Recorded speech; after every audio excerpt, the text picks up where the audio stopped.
में भगवान को जब अंत करेंगे तो भगवत कृपा प्राप्त होगी आपके जीवन में। आप बोले तो ये है कि आपने पेपर लिए तो एकांत विषय में अगर नंबर कम होता है तो जो टीचर होते हैं, गुरु होते हैं, वो ग्रेस दे देते हैं। अगर हिंदी में उसको कृपान को बोल दिया आपने तो वो अधिकार नहीं है। मगर सुबह सोचते चलो तुम भविष्य में थोड़ा नहीं है तो गोल गोल बना के अपनी तरफ से दे देता है, उसको कृपान को बोलते हैं। ऐसे ही 7 दिन तुमने कथा सुनी है, अगर थोड़ा कम होगा तो भगवान ने कृपान को दे करके अपना दास बना लेंगे। तो पर दो पेपर कभी ना गोल गोल मिलेगा, ऐसे नहीं आओगे बैठोगे समय तो कभी मिलेगा। उतना परसेंट चाहिए आपको यहाँ जितना परसेंट भगवान की प्राप्ति हो जाए। अभी हमें नहीं हुई है तो 7 दिन चाहिए। एक सामान्य बात है, अगर आपके बच्चे कॉलेज में पढ़ाना है तो क्या करोगे? बोले नाम तो लिखवाएगा मगर 1 नंबर कम रह गया, 1 नंबर का डिग्री कम रह गया, तो बिना परसेंट के वो कॉलेज में प्रवेश नहीं मिलता है तो बिना अपने के भगवान की कथा में कैसे प्रवेश मिल जाएगा? जिनके पुण्य होंगे, जिनके परसेंट हैं पुण्य के ज्यादा तो यहाँ आए, जिनके परसेंट कम है तो वहाँ बात को समझिए, सिद्धांत की समझिए। तो नहीं तो सब लोग आए तो आप लोग कथा में बैठे हो, मगर अब कथा में आप लोग बैठ गए मगर अगर कथा में बैठना महत्वपूर्ण नहीं है, कथा को अंदर बिठाना महत्वपूर्ण। बहुत से लोग कथा में तो बैठे मगर उनमें कथा नहीं बैठती।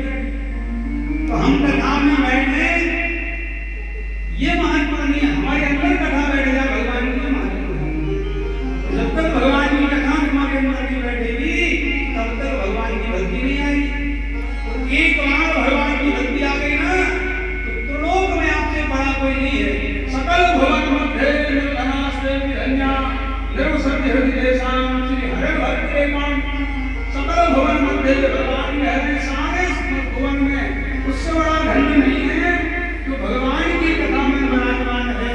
वो जिनके हृदय में भक्ति की रेखा ही उत्पन्न हो गई तो क्या होगा?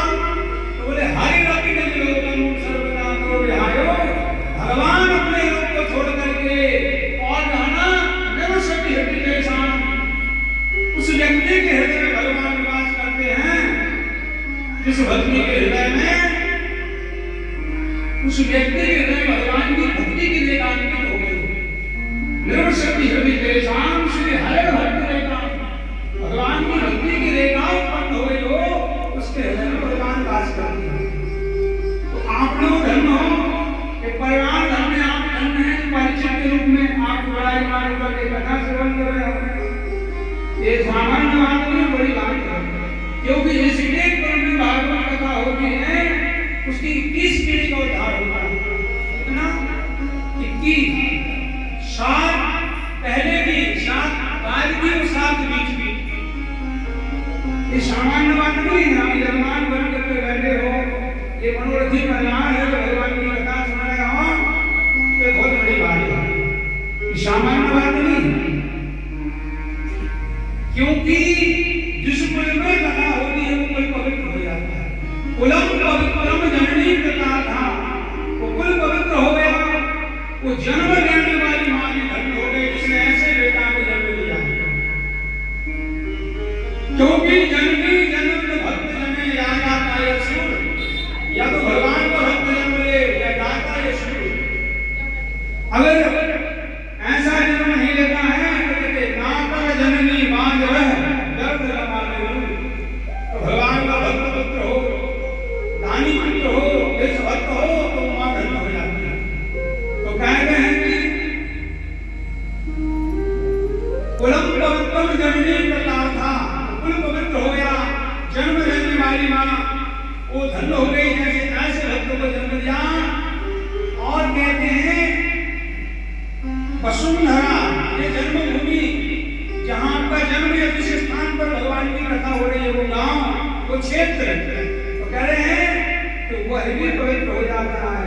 वसुंधरा भोगवती का धन्य, ये वसुंधरा धन्य है जहां भगवान की कथा हो रही है। क्योंकि यहाँ पर आप भी नहीं हो, भगवान के सानिध्य में सारे जितने भी तीर्थ हैं, सारे तीर्थ यहाँ वास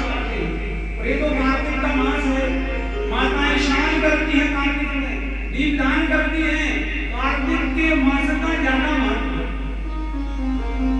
आश्विन में एक चिड़िया थी, उसी चिड़िया ने मंदिर में घास पड़ा होगा, कचरा पड़ा होगा, उस चिड़िया ने एक तड़के को उठा के अपना घर बनाया, घोंसला बनाया, तो वो खत्म हो गई। जब वो मरी उसको विमान आया तो भगवान ने उनको ने भगवान से पूछा, पुण्य चिड़िया का कौन सा पुण्य था जिसको आप विमान ले लिया है? तो भगवान ने कहा, इस चिड़िया ने कार्तिक के मास में मेरे मंदिर का एक कचरा साफ किया था, उसका फल है, इसको मैं परम पद दे रहा हूं। ये भगवान का कृपा है। अगर थोड़ा भी पुण्य दिया जाए भगवान को स्वयं प्रसन्न हो जाते हैं। जबकि उसका उद्देश्य नहीं था सफाई करना, उसका उद्देश्य था घर बनाना, मगर फिर भी भगवान ने भक्ति में जोड़ दिया उसको। तो यहाँ थोड़ा भी अगर आप पुण्य करोगे, यह पुण्य आपका विशेष पुण्य बन जाएगा, क्योंकि ये कार्तिक का मास है। तो सातों दिन भगवान की कथा संकल्पबद्ध होकर सुने। कार्तिक में भगवान की कथा का बड़ा महत्व है।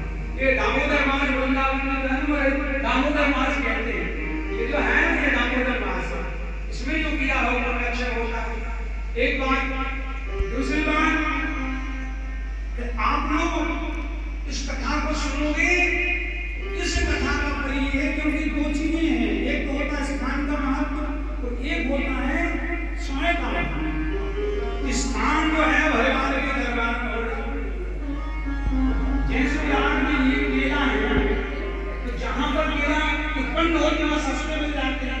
जैसे मान लो भुसावल में केला होता है, यहाँ 50 रुपये किलो है, मान लो वहाँ 20 रुपये किलो होंगे, मगर मिलेंगे कब जब सीजन होगा केला। 50 रुपये की चीज है वो 20 रुपये में मिलेगी, क्योंकि स्थान है वो सीजन है। इसी प्रकार में कई जन्मों में पुण्य मिलेगा, कई जन्मों में मोक्ष मिलेगा, मगर कार्तिक का मास सीजन है, वो भगवान का दरबार स्थान है, इस 7 दिन में प्राप्त हो जाएगा। इसलिए दोनों का स्थान भी है, समय भी है। इसलिए एक दिन भी आप लोगों को नहीं छोड़ना है। एक एक क्षण महत्व होगा। अभी तो उसकी केवल भूमिका बना रहे हैं, अब जब प्रवेश करोगे विषय में तब समझ में आएगा। तो कहने का अभिप्राय हमारा ये है कि ये भूमि, ये ग्राम आपका, जहाँ आपका जन्म होगा, ये भी धन हो गया। आपका गांव धन हो गया, आप धन हो गए। उदम पवित्रम जननी प्रतापा वसुंधरा भोग गणित धन्या और नित्यंति पितरौ। आप में पूर्वज हैं, नाच कर रहे होंगे, क्योंकि आप जब कथा कर रहे हो तो आपके पूर्वज जो हैं, पितृ हैं, ऊर्ध्वगामी हो गए होंगे, तो वो नाच करते होंगे, क्योंकि पुत्र कुम नामक धातु से पुत्र शब्द बना है संस्कृत में। जो कुम नामक नर्क से ताड़ना है, तो उसका नाम है पुत्र, ताड़ना का शब्द है। और जो अधोगति को प्राप्त कराने वाले तो थोड़ी है, वो तो लड़के हैं, जाएं तो लड़के, आए तो लड़के, खाएं तो लड़के, लड़के लड़के काम करे, हंसे थोड़ी करते। तो पुत्र पर वही है, तो तानात हमने को तारे, उसका उद्धार करे, ऐसा पुत्र, ऐसा परिवार में हमने को धन हो जाता है। कहने नित्यंति पितरौ मोदन्ति देव कहा, वो देवता प्रसन्न होकर उसको रश्मि कर रहे होंगे। धन्य है ऐसा ही होगा। ये भागवत की सामान्य महिमा नहीं है, ये तो यथाकथित लोगों ने भागवत की महिमा को बता दिया। कहीं तो लोग केवल अवधि पूर्वक करके, केवल कौन गुण से करके तो कथा की महिमा की वो कम कर दिया। अभी कथा तो परम होती है बात। तो लिखा है कि भागवत की तो महिमा